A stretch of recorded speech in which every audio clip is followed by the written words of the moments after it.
Bapak Ibu Saudara yang dikasihi Tuhan, ternyata perayaan Paskah atau momen peringatan hari kebangkitan Tuhan kita Yesus Kristus tidak hanya berhenti dalam perayaan-perayaan saja, tidak hanya cukup dengan melaksanakan ibadah seperti yang kita laksanakan pada saat ini, tetapi tanda atau sebagai bukti bahwa kita adalah orang yang percaya dan bersukacita menerima berita tentang kebangkitan Kristus itu adalah ketika kita juga dengan senang hati, dengan tulus mau melaksanakan tanggung jawab memberitakan berita tentang kebangkitan Kristus itu kepada dunia.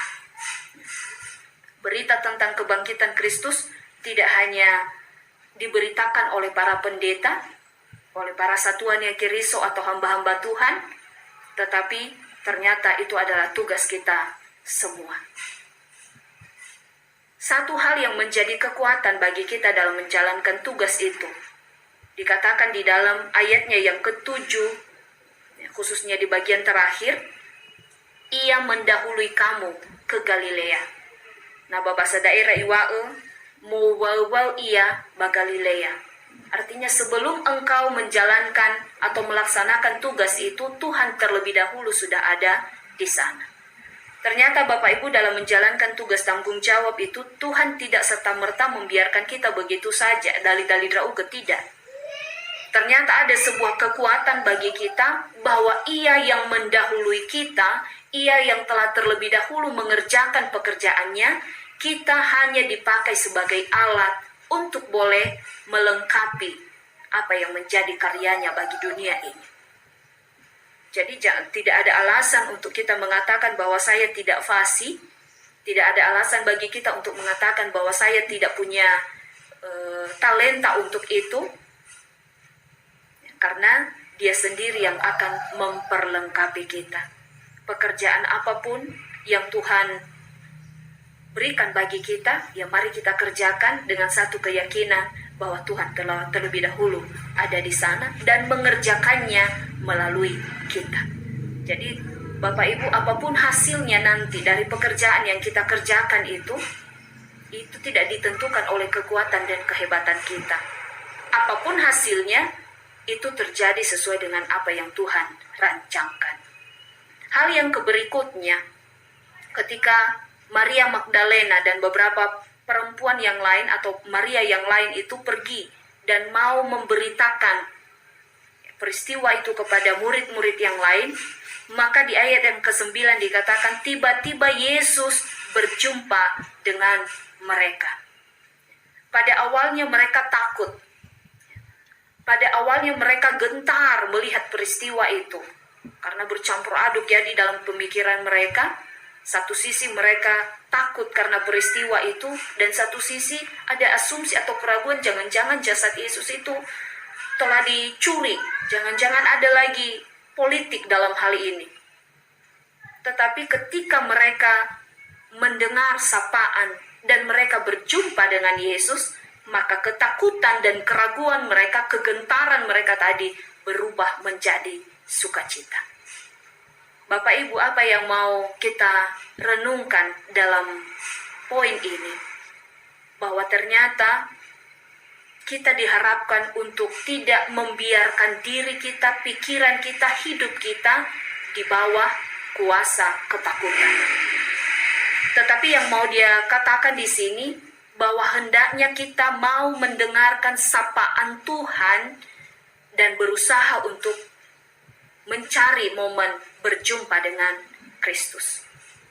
Jadi dalam situasi yang sedang kita alami saat ini, jangan biarkan ketakutanmu yang menguasai hidupmu. Jangan biarkan kekhawatiranmu yang membuat engkau berhenti untuk boleh merasakan sukacita dan lawatan Tuhan. Tetapi carilah waktu untuk bisa bertemu dengan atau berjumpa langsung dengan Tuhan, dengan Yesus, maka di sanalah engkau akan mengalami kedamaian. Ini penting bagi kita Bapak Ibu.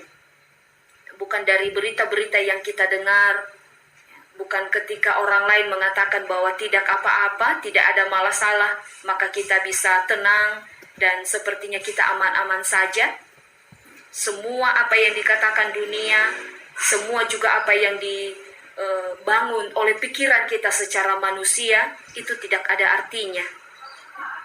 Dia mengharapkan bagi kita dalam momen perayaan Paskah pada hari ini, biarlah kita terus membangun waktu, membangun komunikasi, karena di sana kita bisa mengalami perjumpaan dengan Tuhan, dengan Kristus yang sudah bangkit itu, maka pastinya kita akan mengalami lawatannya dan mendapat kekuatan, dan kita optimis menjalani hari-hari kita ke depan. Sekali lagi saya bacakan ayat yang ke-10.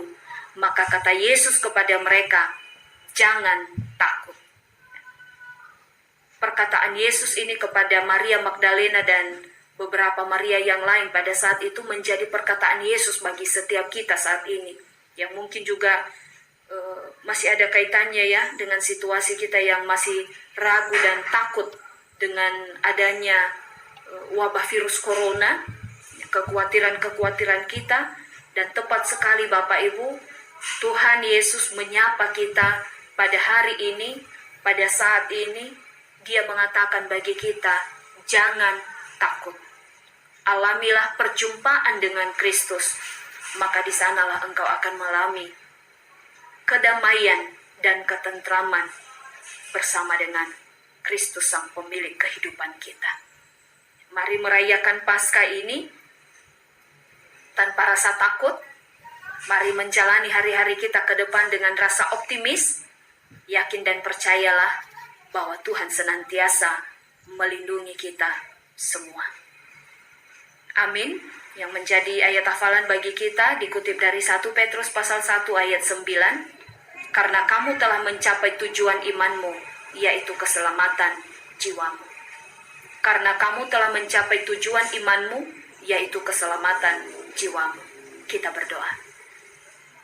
Terima kasih Tuhan, Engkau kembali memberkati kami lewat kebenaran firman-Mu pada siang hari ini, dalam momen perayaan Hari Kebangkitan Tuhan kami Yesus Kristus. Engkau kembali mengingatkan kami akan tugas dan tanggung jawab kami sebagai orang-orang yang tengah berbahagia merayakan Hari Kebangkitan Kristus, yaitu biarlah kami tidak jemu-jemu dan merasa terbeban untuk boleh memberitakan kebangkitan Tuhan kami Yesus Kristus itu melalui praktek kehidupan kami sehari-hari. Itulah merupakan satu kerinduan Tuhan bagi kami. Dengan tanpa rasa takut dan khawatir, Engkau meminta kami untuk mempercayakan hidup kami seutuhnya hanya ke dalam tangan-Mu. Karena dengan sapaan, perkataan Kristus, dan perjumpaan kami dengan Kristus, itulah yang membuat kami bersuka cita dalam menjalani hari-hari kami, tanpa dihantui oleh rasa takut dan kecemasan, karena kami tahu bahwa kuasa Tuhan lebih luar biasa dalam kehidupan kami, dibanding dengan setiap apa yang sedang kami alami saat ini.